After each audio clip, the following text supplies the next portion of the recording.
Welcome into the Toyota Lounge for the DNVR Broncos Podcast. I'm Henry Chisholm, and today we have a special guest. We got Jake Schwanitz here from DNVR Buffs, and I'm pretty excited about this. I'm hyped, man. Yeah. I'm excited. Can't wait to see my quarterback go out there and ball again. Yeah. No, this is, your guy. Famously guy. Always been your guy. Always been my guy. You never said a bad word about him. Never Not even in my life. 3, 4, 5 years ago at Auburn.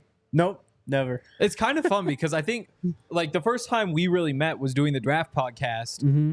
And that would have been 3 years ago that you started doing that with me and Dre. That was 2020. Bo was definitely at Auburn. Yeah. That's what I remember about it.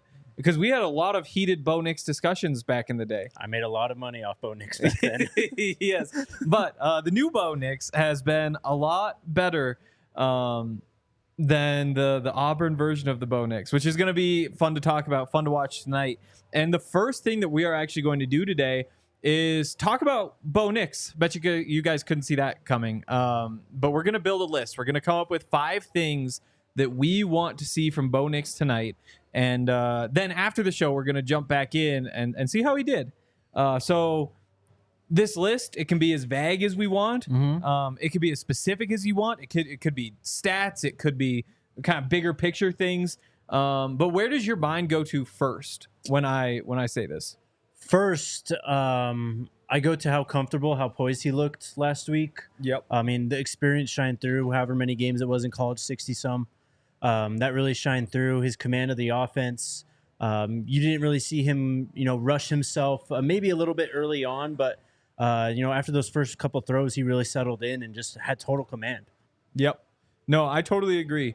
I think it's kind of interesting to see last week where obviously things went really well. He found a way to turn almost every play that he was on the field for into a success. Mm-hmm. And that is worth something. There are also times, though, where you look back, it's like, okay, set your feet, hang in the pocket a little bit. Yeah. Like you don't, he just looked like it was his first NFL game, which is no real surprise because he's just so quick to get out there and try to make something happen. And again, credit to him for making something happen. I think first to me is setting his feet. Mm-hmm. Like, and again, this isn't quantifiable, but we'll just kind of know if we see it. Is like just when the opportunity is there to sit in the pocket, set your feet, make an easy throw, make it easy on yourself. Like, take advantage of that. Definitely. That's the advantage of having Sean Payton as a head coach. Yeah. I mean, he's going to put you in those positions. But I agree. I think you saw some of that, especially early on. But then you kind of just live and die by it because you have to take the plays that he makes on the run as well, which were some of his best plays that he had last weekend. Oh, totally. And I mean, you watched last week, and the off-platform stuff he gets away with because he's so talented, and that has worked for quarterbacks before. Like, there is a history of quarterbacks who have been able to not really hold on to the fundamentals because their arm is just so talented. Those guys are Aaron Rodgers and Patrick Mahomes and those types of quarterbacks, though. And so I think that what we saw last week is that the path to be one of those guys is right there. Like, we saw it laid out in front of us. But, that's all. It's a lofty bar to be shooting for.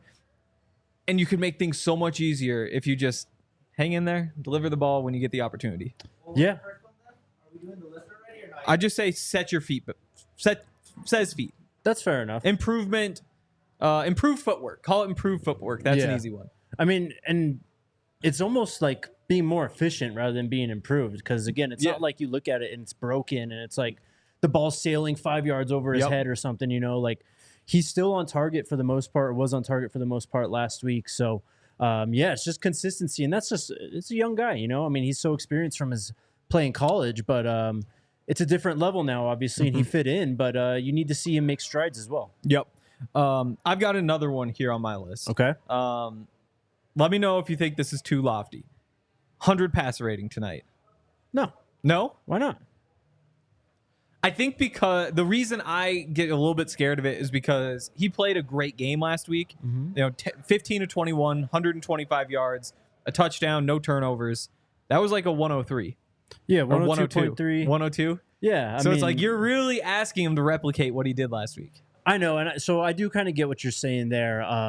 But I think that, what we saw was a great start, and that's just who he is as a player right now. So I think he's going to be put in similar situations, right?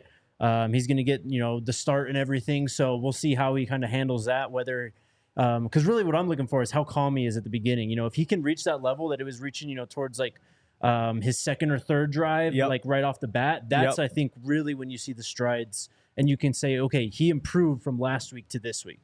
Again, because he improved within that game. I also think 100 passer rating, again, like these can be tough to reach. That one in particular, I think works because they're playing with the Broncos starters against the Packers backups. Exactly. Like very few starters for the Packers are going to be playing in this game. And so you should be able to get you should have like a clean pocket. You should have, receivers getting open. And if he doesn't check this box and it's not his fault, we'll talk about that afterward. Definitely, but I mean, like you mentioned before the show, this kind of looks similar to the Rams preseason game last year, where they didn't play their starters and the Broncos went out and kind of just beat their ass all night. So, you hope for that. That's obviously the most ideal situation. I'm looking for him too, in the RPO game, man. He was so sharp, so quick. That touchdown to Mims was just an absolute dart. I want to see more of that because he runs that game really, really well. Yeah, I think that was probably my biggest takeaway from last week was just that they're running so many RPOs. Like this offense just looks so much different than it did last year. And again, like I'm at practice every day, so I see what they're working on. We're not allowed to say what they're working on, but I guess now I can say some RPOs, which of course they were doing it in the game. But when you see it in practice, you don't understand like the rate of it. Yes. You don't realize that it's going to be this many. I think even going back through on Monday, you watch it over again, and there were even more RPOs than I realized because you see like half of them live, and then you go back through and you're like, wait, that offensive line just took out that like Josh Reynolds out, like that was an RPO also. It's over and over and over. I agree. I think we got to figure out how to phrase it, but like just sharpen the RPO game. Yeah, just exactly. Cool. And we talked about this on the draft pod earlier this week as well. Because who Sean Payton is and where he's come from, the Bill Parcells tree and all that. What? A sharp in, not sharp end. Sharp in, like two words. which makes it would work either way. It does. But yeah, it just sounds the same. Yeah. But you look at because you sent me the interview with good job, the interview with Kay Adams that Coach did. Yeah. And when he was talking about the receiving core and how he saw, Jerry Rice and those like 80s Niners teams, and he was like blown away by the size of them. Like that's what he's doing with that. But then you saw it in New Orleans with like the Taysom Hill stuff that he tried to do. Like he really is like up to date on a lot of modern football trends and really tries to implement that in his offense. And it's going to really form and just fit Bo so well, I think. And that's what we're going to see a lot of this year, a lot of RPOs. Yeah, I agree. I'm curious how that changes over time. We talked about it a little bit on the podcast this week. I was only on once or twice. I can't remember. But Patrick Mahomes, for example, 2020, I can't remember what the number is. They run a bunch of RPOs. Last year, 48% of the number they had previously. So they cut it in half over the course of those years. You see it so often with young quarterbacks now because that's what they're used to is the RPOs. But over time, you see the offense kind of diversify a bit. So early on, it makes a lot of sense. Definitely. I'm trying to think what else. Maybe like a 20-yard completion. Well, and that too, I think we've kind of referenced it, but he did go downfield quite a bit, I thought. I just want to see him to continue to have that confidence to go down there. Maybe even tick up the aggressiveness a little bit.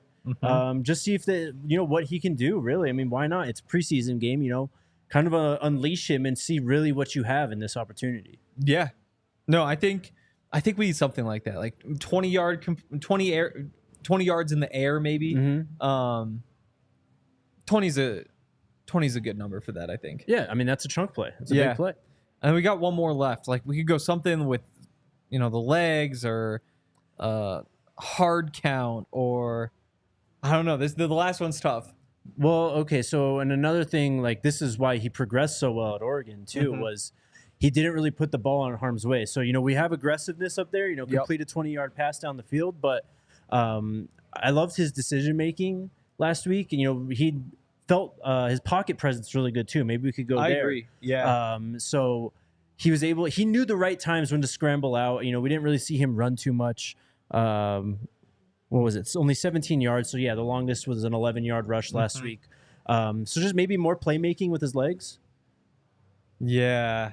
No, I think that's a good one. No sacks is another. No sacks is a good one. Because if you go back-to-back weeks with no sacks, it's a great day to talk about. No, that too. No turnover. Yeah, great. There were some sacks in a particular game yesterday. I was at a wedding in Minnesota, and I just kind of kept pulling it out, like, oh wow, and a third sack, and he's like 4 drives in. Man, Broncos Country's out on Twitter right now. It's awesome. Poor Russ. Yeah, you could do no turnovers. You could do no negative plays, so no turnovers or sacks. Sure. No turnovers factors into pass rating a bit too. No negative plays is such a gray area. Like, how do you quantify that? If we say before it's no turnovers, no moving backward. I like just no sacks, though. Yeah, or scoring drives. I mean, sure. I mean, what was it, 4 or 5 last week? Exactly. So I don't take your pick. I want you to pick this last one, whatever you want. I think no sacks is the right one, but you do want to see him continue to have that efficiency within the system. I mean, an 80% scoring rate on like all your drives is outrageous. Like, I don't think that's fair to expect, but considering the situation in this game with the Packers not playing, their starters and stuff, I think that should be reasonable as well. I agree. Yeah, it's almost an offensive line. Well, until you watch how Russ gets himself sacked sometimes. It's not always an offensive line question. And I mean, we have seen maybe it was only once I can think of off the top of my head last week where Bo kind of stepped up into some pressure. In practice, we've seen it a couple times too, kind of stepping up into a sack. Again, it's better to be willing to do that than Russell Wilson, who will only bail out the back. Exactly. And that never works. But yeah, I do think no sacks is a good one. All right.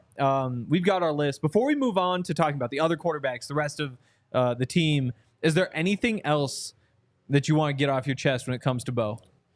We'll have a chance to talk after the game, of course, too. I mean, maybe this is more of a receiver point, but I'd just like to see him, there's a lot of talk about Vele right now. I don't care who it is, honestly. Just one of the receivers. I'd like to see just real chemistry with him.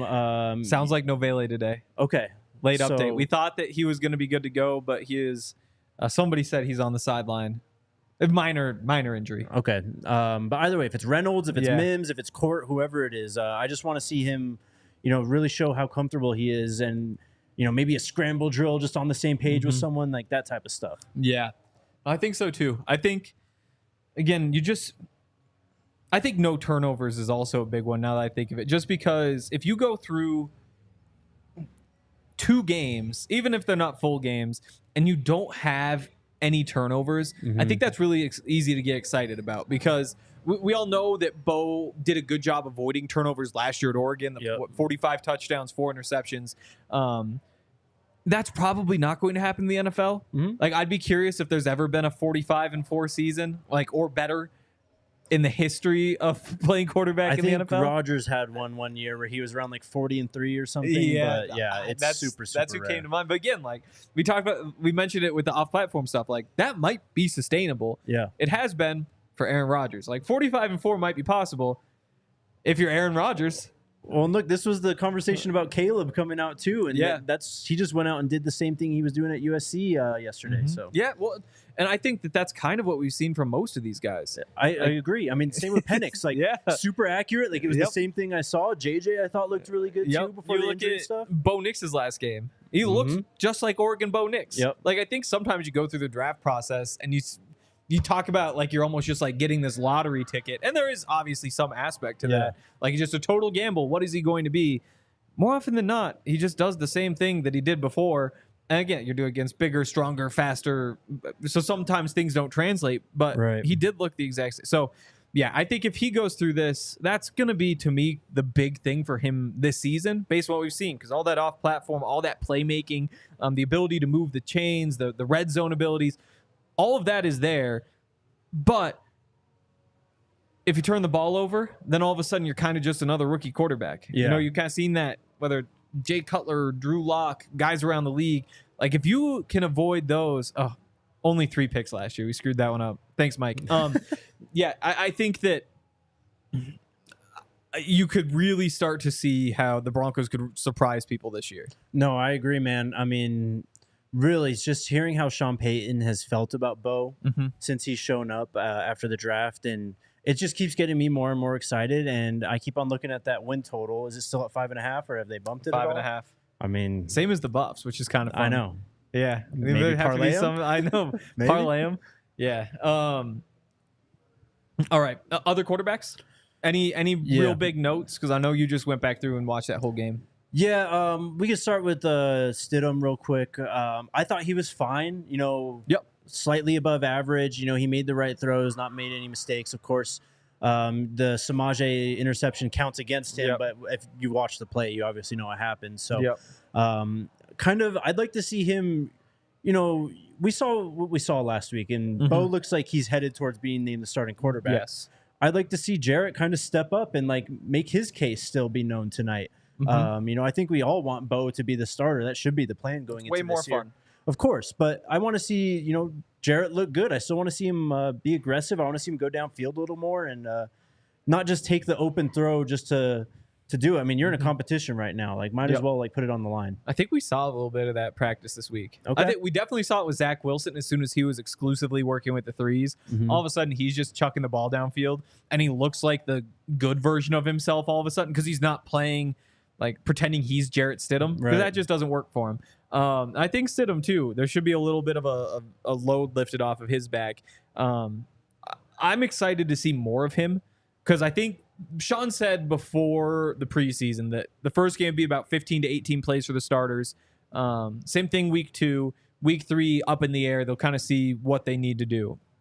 Well, he also added that Bo could come in and play a drive with the starters, which means that Stidham's time is shortened even more. Yeah. Bo gets this extended run. So I'm curious what these snaps are going to look like. First of all, for Bo, like the more Bo, the better. Yes. But I also am excited because we should be getting more Jarrett Stidham this week than last week. And I just didn't think he really got a fair shot. You know, the holding penalty, the false start, the interception that just Samaje gave to the guy. Yeah. No, that's a fair point. I completely agree with you, actually. You know, as you said, the more Bo, the better at this point. I think we all want to see as much of him as possible. Yep. But, you know, they are still, Sean's calling it a competition for a reason, you know. I'd just like to see Jarrett kind of embrace that, you know, even if we kind of, this is already a foregone conclusion in a way. Yeah.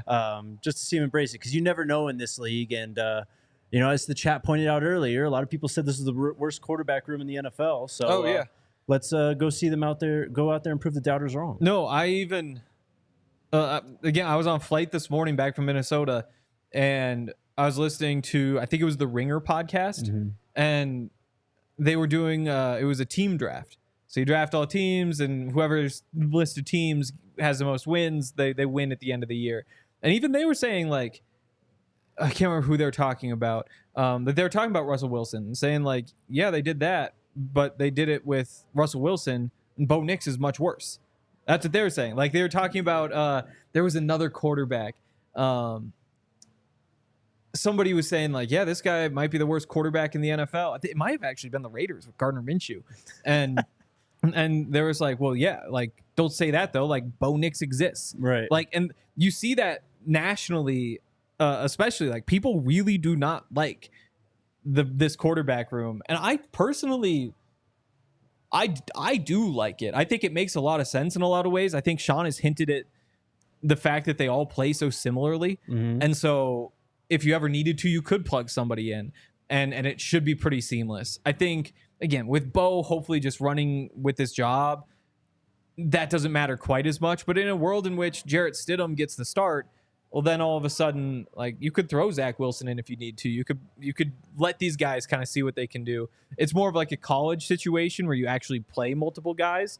But I like how it's built. Obviously, you've got an awesome rookie quarterback leading the way. I'm curious what it's going to look like. Those are good points, though. I mean, you look at this quarterback room right now, and maybe the names don't jump out, and I think that's probably a lot of what it is. Like. And they're just not, obviously really paying attention to Broncos camp and what Sean is saying, and just the noticeable different vibe between this year and last year for Sean. Like, just having, like That even is a Zach, different like vibe. kind of a project to work on type of thing. Like I think that gives Sean a little added motivation just to keep on going and see what these guys can really do. And you never know. It's the NFL, man. I mean, you can be down on your third string quarterback in a matter of weeks. Yeah. Anyone could. So let's see them all go out and ball. Yep. Rest of the roster, guys we're excited to see. I'm just going to start with this defensive line. Yep. Because it sounds like John Franklin Myers is going to play. It sounds like Zach Allen is going to play. Those are probably the two big additions to last week. They obviously are, I guess. And they're going up against a backup offensive line. This could be a lot of fun to watch because I've seen Zach Allen just cook Ben Powers about 15 times in the past 3 weeks. Seeing what he could do to a backup guard, really exciting to me. And that's how I think, what we've talked about so much in the lead up to this is why you look at that Rams game last year and you wonder in the preseason and you wonder if this is kind of a repeat of that. I'd like to see more from the running backs. I agree with you. I thought the defensive line played really well. Yep. Especially to start the game last weekend. But I just want to see more consistency out of Estime. I thought he would look fine that's a good one. until the fumble. So I just want to see more from him. I love what I saw from Jaleel in the passing game last weekend as well. And then, Blake Watson, he comes in, he has some good stuff, and then it just really falls off a cliff. How does he bounce back from that? Yep. And then kind of Samaje too, honestly. I mean, with the pick and everything, and maybe talks of him being on the bubble, like, let's see it. He's got to do something at some point. That's Sean said that about the veterans a couple times. It's like, I don't need to see it every day, but I need to see it at some point. And so you don't need a lot from Samaje. To me, he doesn't really control his destiny in any way. I can see that. It's mostly like, what you've got there. If somebody takes a job from him, then he's just kind of screwed because for the past 4 years, he's been the exact same player. But if you never show like that skill set that you have, all of a sudden you could put yourself in even sketchier ground. I'm with you on Estime. Throw Blake Watson in there too for sure. Again, like so many turnovers from that group. I know that you just want to see that cleaned up. Yep. And if that gets cleaned up, the door's really open for them again because they're playing the starting offensive line will be playing the Packers' second string Broncos line playing against the third stringers for the Packers, and they'll balance out at the end of the game. But there should be some running lanes for these guys to take advantage of. Yeah, and then only 3.4 yards per carry last week. Estime was at 3.1. Isn't that crazy? It's just not good enough. Watson was at 2.9. Javonte on his 4 carries is at 3.8. I just more efficient run game just to give us some hope. Heading into the end of the preseason here very shortly. Yep. I'll throw another defensive lineman in there. Iniu Audric. He came back from the gambling suspension about a week ago and was just dominant. It was pretty crazy that he immediately showed up. I think it might have been the first round of team drills. No, I think he'd been out there the day before, but his first play, he goes and gets a sack right up the middle. Like, he is the Broncos' biggest defensive lineman. He's quick. He knows how to use it. Like, in one-on-ones, I've seen him beat Quinn Miners. I've seen him beat Alex Forsyth. It's a small sample size, but he's having a really great camp over the course of a week and a half, maybe 2 weeks now. First time he's on the field. Again, he should be playing against second and third stringers, you would think. Maybe only third stringers. I wouldn't be surprised if he winds up with a sack today. I love that, man. What was that? To 22 draft class he was in? I remember it was like a 4th, 5th round pick, whatever it was, and he was the last 4th round pick before Troy Franklin.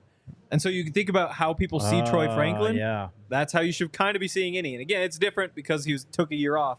But that's in terms of caliber of player. that's what the draft said those guys were. That's a great point. But I liked Wuzurike a lot coming out of Iowa State, just going back and watching him after that draft. So it's encouraging to see that, what you're talking about with the interior pass rush presence, because I felt like, as he further develops, he could really become a force there. The battle for cornerback too as well. That's something that I'm looking forward to. Yes. Also, we got a super chat here from GGG, who says, today is already a good day. Raiders and Chiefs lost. Amen. Yeah. I didn't actually make money on either of those. People say you shouldn't bet on preseason games. I think they're crazy. Like, I get that you have all the computer nerds who can like put all the data and be like, oh, the algorithm says bet on this team. Right. I'm not saying those people don't know what they're talking about, but obviously that doesn't apply to preseason. So if they want to stay away, you can stay away. But when you go through and you just see like, this is Zach Wilson, Jarrett Stidham, and Bo Nix against Sean Clifford and Michael Pratt, like that's a pretty good starting point. Yeah. You know? 100%. Yeah. So I've been hitting on all these. Look, I'm not a preseason bettor. I understand the need or like the feeling to want to get in, but I'll wait till September. I'm okay. That's fair. Or like when you get Joe Milton, it's like I'm gonna wait till after Drake May comes out and make my bet just because that's Lucas Kroll's gonna be my final one. He had such an up and down game. Yeah. You there's like a pancake in there. There's a couple catches in there. Mm-hmm. There's obviously the fumble. There were like 4 missed blocks where you're just like, what's going on here? I've seen what you can do as a blocker. Why don't you just do it? And yeah, I think that you're probably just in that phase of his career. The first couple years is more of a, like, you're on the bench and we're going to try to teach you some stuff. And maybe you get a little bigger, stronger, faster. He mostly had all that stuff. We're going to teach you some stuff. And he gets his toes dipped in last year. This year is probably the year where it's just chaos, where there's really good plays, really low lows. And I think we saw that in that first preseason game. But if he comes out there and just executes the assignment in the blocking game, catches balls, doesn't fumble when he catches the ball, I think there's a chance that we could be really excited in the postgame show. I'd love to see that, man. I think we need a tight end presence, and we're kind of just waiting for one to really pop up. So anything from there, and kind of the same like what I said earlier with the wide receivers, particularly Marvin Mims, and Troy Franklin. You could throw Josh Reynolds in there too, because he really should have made that catch in the end zone last weekend. So one of those three, I think, really needs to pop for me to feel a lot better about this receiving core heading into the season. I just think that, with the size that you have and those guys, Vele, Patrick, Court, you really need some speed to complement that. So I'd like to see just one of those guys come out there and show that. Yeah, I think that's a good call. I think I'm basically out. Maybe Devin Key, if I had to throw another name out there. Safety, got the start last week. Should be in line for the start again this week. Didn't really do much in his first outing. Again, it was pretty quick for that starting defense. But I would love to see him get a chance to make a play. And I don't know. I would love to be really excited about him. Also, Reese Taylor, a DB, he ended one of the 2-minute drills. If you guys have been watching, I'm sure James and Zach kind of broke all this down. But the joint practice with the Packers on Friday, the Broncos dominated. 2 for 2 in the 2-minute drills. Packers 0 for 3. One of those ended with a Reese Taylor pick. Incredible camp. Really struggled last week though, and that's a little disappointing because I thought that he could be a roster guy. Yeah, I didn't pay too much attention to him, but someone said Jail Skinner in the chat. I think any pop from this safety group as well is going to be would be another encouraging sign for the defense. Overall, I thought the defense looked pretty fine last week, and especially the starters. So really, we're just looking for guys to pop, I think, on both sides. That's really what I'm looking for, at least. Definitely. Someone to just go out and make some plays on the perimeter on both sides of the ball. Yep. Jake and I will be back after the game. I think kickoff is scheduled for 6:07, so you got a couple minutes to head over there. But as soon as the game is over, we'll be right back here to break it all down, and we'll see you then. See you. We all silly like the mayor.